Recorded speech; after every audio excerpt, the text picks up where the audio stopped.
Hey guys, it's Ultimate Elite and I'm back again. But also, Modern Warfare is back.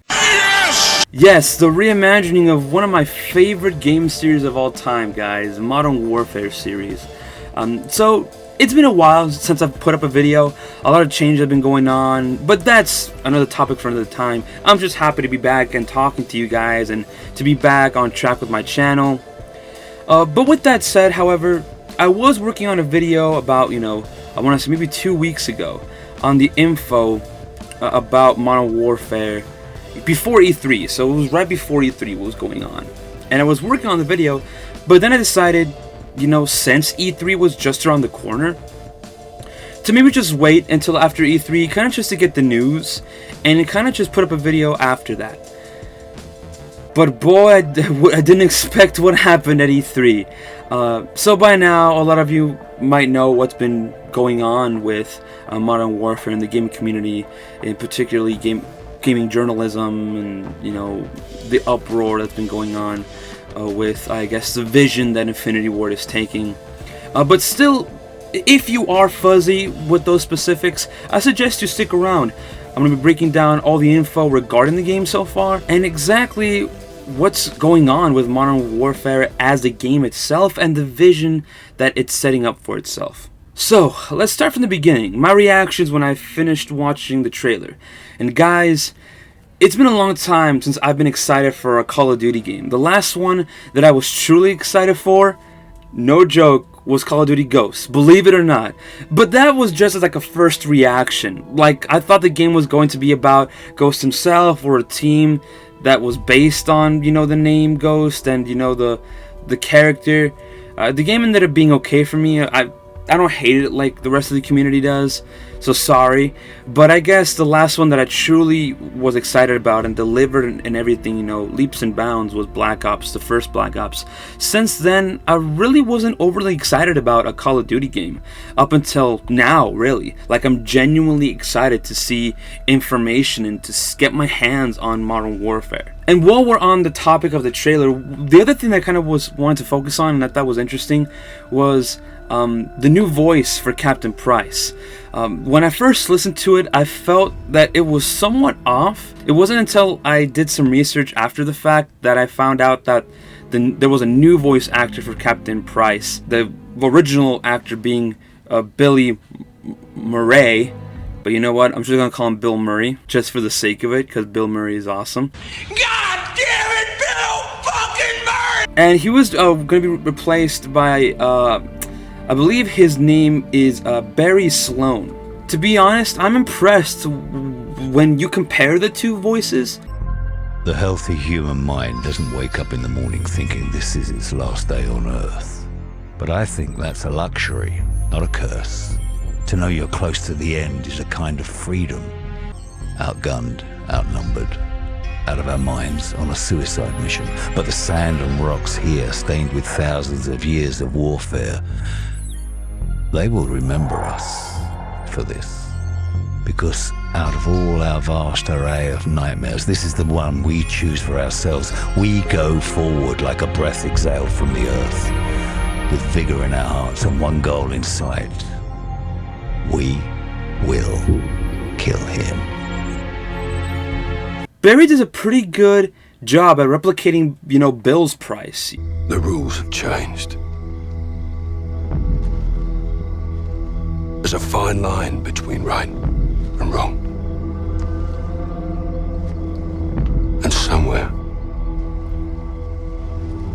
in the shadows, they send us in to find it. 126 actual. Target is in the main house. You have execute authority. Bravo 6. Going dark. And I'm pretty interested to see how he portrays, such an iconic character for us. The trailer definitely triggered the feeling of nostalgia for me, and I think that was the case for a lot of people on the internet. But with reason. I think there's something that people are overlooking about that, which I'll touch back in just a minute here. But yeah, overall, I'm excited for the game, which is what Activision desperately needs right now, man. But now let's expand from the trailer and take a look at the vision and the goals Infinity Ward set for themselves with this project. I got my information from a GameSpot article. It's been out now for a while. It was, out before even E3 happened. But if you're still interested in seeing some of the specifics about the game and kind of seeing the vision of what Activision is trying, I really can't suggest it enough and recommend it enough. I'll leave a link to it in the description. But let me go ahead and start talking about it. And please, I want you to pay attention closely to the following, because I think this sets the precedent for the rest of the video. So the article, focuses on what the narrative director and the single player director, and I'll leave their names here on screen because I'm just horrible with names, said about the game and kind of how they wanted to portray this Call of Duty and kind of what their vision was. And that was to make a much more gritty and mature Call of Duty, much more than any of its predecessors, with a lot of narrative design being based on things that have happened in recent years. For example, Russia's involvement in foreign affairs, the events have been going on in Syria, the Civil War, terrorist attacks that have happened all throughout Europe, just to list three main examples. So fair to say, very raw inspirations, to say the very least. And along with that, they aim to present a real concept that war is never black and white, it's constantly gray. And this is the direction they are taking for the story. And we're making it quite clear in the beginning. And this is kind of where I want to circle back to that feeling of nostalgia that Call of Duty seems to be, bringing back. And that's the fact that it's grounded in a reality that we haven't seen since, back at Call of Duty World at War or Call of Duty 4, the original one from 2007, where the main goal was to tell those horrors of war. Granted, not to the extent that, Modern Warfare 2019 will be, but it was still there. Even a badass game as Modern Warfare 2 was, it was around this point when Call of Duty started having a much more over-the-top, action, crazy, Mission Impossible, world's gonna end, movie set-piece feeling, rather than a turmoil-focused, world in crisis, covert ops, rooted to true and realistic modern warfare that I think is much more immersive and engaging. And I'm talking about realistic warfare for Call of Duty standards. I know Call of Duty combat is everything but realistic, but you get what I'm saying here. It's much more engaging to be able to relate in some way to the conflict instead of having it be over the top and disconnected because of that. And along with the new engine that will allow 4K and ray tracing, this game has a very high chance to be, very different from the other Call of Duties, and particularly because of the engine. You're talking about the engine, this is a fundamental root of the game, and because of it, this is going to change how gameplay feels, really just the overall feel of the game. And at E3 they confirmed all of this, whether it was direct or not. They reconfirmed their vision and goals of the studio. They gave a little of insight of the game. You'll be fighting as a British Special Forces team and freedom fighters in the Middle East, with the casual talk at E3 about challenges and communication between teams and directors. And then the reveal happened behind closed doors.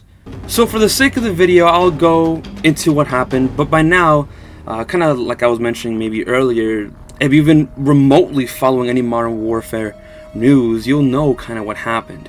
And that's the reactions that gaming journalists had to the demo that they were presented, in particular IGN. The demo itself involved a terrorist attack in London, and your covert team was going through streets in North London and entering a terrorist safe house.